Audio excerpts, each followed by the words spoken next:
Hello friends, எல்லோரும் எப்படி இருக்கீங்க? எல்லோரும் சந்தோஷமாக இருக்கணும். இப்போ பார்த்திங்கன்னா, நம்மளுடைய வாழ்க்கை ஏதோ ஒரு பயணத்தை நோக்கி தான் நம்ம போயிட்டுருக்கோம். தினமும் ஒரு பயணம், தினமும் ஒரு புது கதைகள், புது கருத்துக்கள், புது அனுபவங்களோடு தான் இந்த வாழ்க்கை நம்மளை நகர்த்திட்டு போயிட்டுருக்கு இல்லையா? அப்படிங்கும் பொழுது இந்த பயணத்தில் நம்ம ஒரு சில விஷயங்கள் கற்றுக்கணும். அந்த விஷயங்கள் என்னவாக இருக்கலாம் அப்படின்னா, மனிதர்களோட சம்மந்தமாக இருக்கலாம். ஒரு பயணத்தில் ஒரு 4 பேர் பார்க்கலாம். அதில் நமக்கு அன்எக்ஸ்பெக்டடாக சில விஷயங்கள் தோணலாம். ஒருவர் கஷ்டத்தில் இருக்கிறத பார்க்கலாம். இப்படி நிறைய விஷயங்கள் நிறைய இருக்குது. இங்கே நகர்ந்துக்கிட்டே தான் போகுது. நம்ம புதுசு புதுசாக கற்றுக்கிட்டே தான் இருக்கோம். அப்படி இருக்கும் பொழுது நம்மளும் நகரும் பொழுது நாமும் ஒருத்தவங்களை எதிர்பார்க்குறோம். நம்மளும் அவங்க மேலே ஒரு ஆசைகள் வைக்கிறோம்.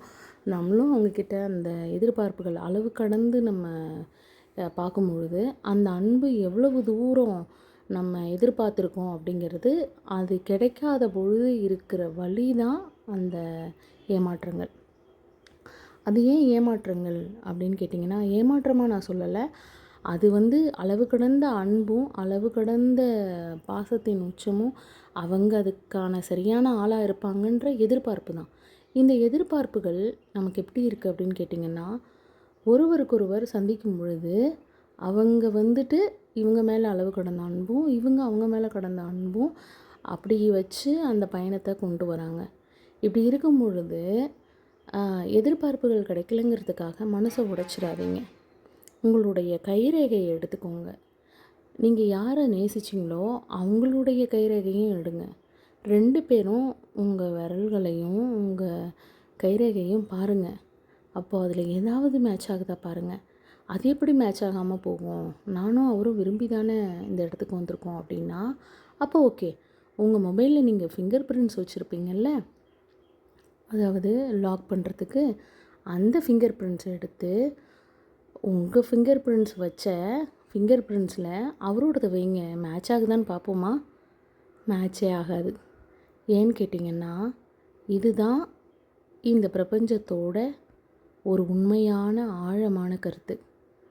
இங்கே யாருமே ஒரே மாதிரி இருக்கிறது இல்லை. கருத்துக்களில் வேணால் ஒரே மாதிரி இருக்கலாம். உடல், முகம், சிரிப்பு, கண்கள் இப்படின்னு பார்க்கும் பொழுது எதுவுமே ஒரே மாதிரியே இருக்காது. எல்லாமே வித்தியாசமானது. சின்ன சின்ன புள்ளியில் வித்தியாசமாக மாறும். அதுதான் இந்த கைரேகை சொல்கிற விதியும் பாடமும்.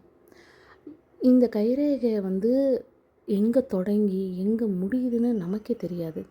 நம்ம கையில் இருக்கிற கைரேகை தான்.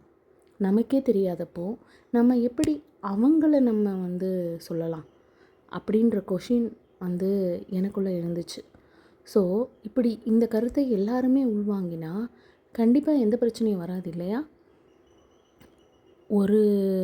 யாரோ ஒருத்தர்கிட்ட தான் எதிர்பார்க்குறோம், அதனால் எனக்கு பொருந்தலை அப்படின்னு நம்ம சொல்கிறோம்.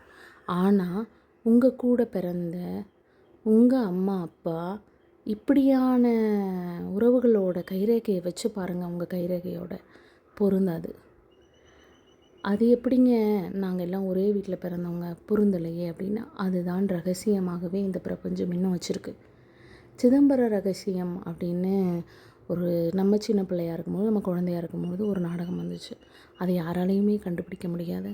அப்போது அந்த கை ரேகைகளை வச்சு அவங்களுடைய வாழ்க்கைகளை சொன்னதாக சொல்கிறாங்க. அந்த நாடியை பிடிச்சு சொன்னதாக சொல்கிறாங்க.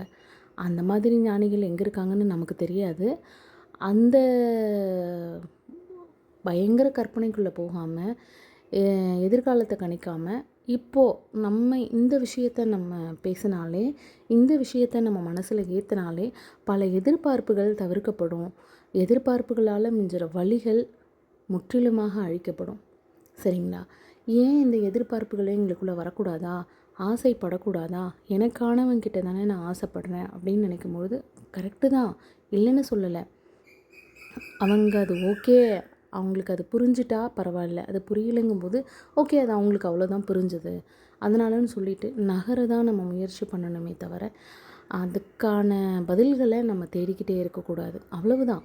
இங்கே யாரும் ஒரே மாதிரி இருக்க மாட்டாங்க. உங்களுக்கு பிடிச்சது அவங்களுக்கு பிடிக்காமல் இருக்கலாம், அவங்களுக்கு பிடிச்சது உங்களுக்கு சுத்தமாக பிடிக்காமல் இருக்கலாம். இப்படி தான் மனுஷ வாழ்க்கை. மனுஷங்க இப்படி தான் அப்படிங்கிறத நம்ம ஒரு கட்டத்தில் முடிவு பண்ணிட்டோன்னா நம்ம வாழ்க்கையை சந்தோஷமாக வாழலாம்.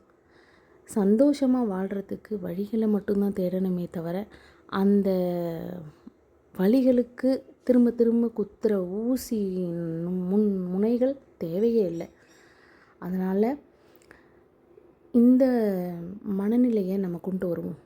என்ன மனநிலை? தினமும் காலையில் எழுந்திரிக்கும் போது அந்த கைரேகையை தான் பார்க்குறீங்க. இந்த 2 கைகளை பார்க்கும்பொழுது அந்த 2 கைகளும் சொல்கிறது, நீ நீ உனக்கானவன். உன்னுடைய இந்த கைரேகை யாருக்குமே மேட்ச் ஆகாது. அப்போது உன்னுடைய எதிர்பார்ப்புகள் மட்டும் எப்படி அவங்களோட மேட்ச் ஆகும்? ஸோ உனக்கு நீ தான் துணை, நீ தான் இந்த இது, உன்னைப்போல் யாரும் இல்லை அப்படிங்கிற விஷயத்த நம்ம மனசுக்குள்ளே நம்ம ஏற்ற ஆரம்பிச்சிட்டோன்னா நம்ம வாழ்க்கை பயணத்தை அழகாக கடந்துடலாம். சரிங்களா? ரொம்ப சந்தோஷமாக இருக்கிறதுக்கு எத்தனையோ வழிகள் இருக்குது. அதை அடுத்தவங்கள்ட்ட எதிர்பார்த்து நம்ம ஏன் வாழணும்? ஆசைகளும் உங்களுடைய ஆசைகளை நீங்களே நிறைவேற்ற முடிஞ்சளவு முயற்சிக்கோங்க. சந்தோஷமாக இருங்க. யாரையும் கஷ்டப்படுத்தாமல், உங்களையும் வருத்திக்காமல், தவறான முடிவுகளுக்குள்ளே போகாமல் இந்த வாழ்க்கை பயணத்தை அழகாக இந்த இயற்கையோட, இந்த பிரபஞ்சம் சொல்கிற இந்த கைரேகை போல் தொடக்கம் எங்கே முடிவு எங்கன்னு இல்லாமல் சந்தோஷமாக இந்த வாழ்க்கையை வாழ்ந்துட்டு பத்திரமா இருங்க. சந்தோஷமாக வாழ்ந்துட்டு இந்த வாழ்க்கையை கடந்துடுங்க. சரிங்களா? நன்றி. பேசலாம் மீண்டும்.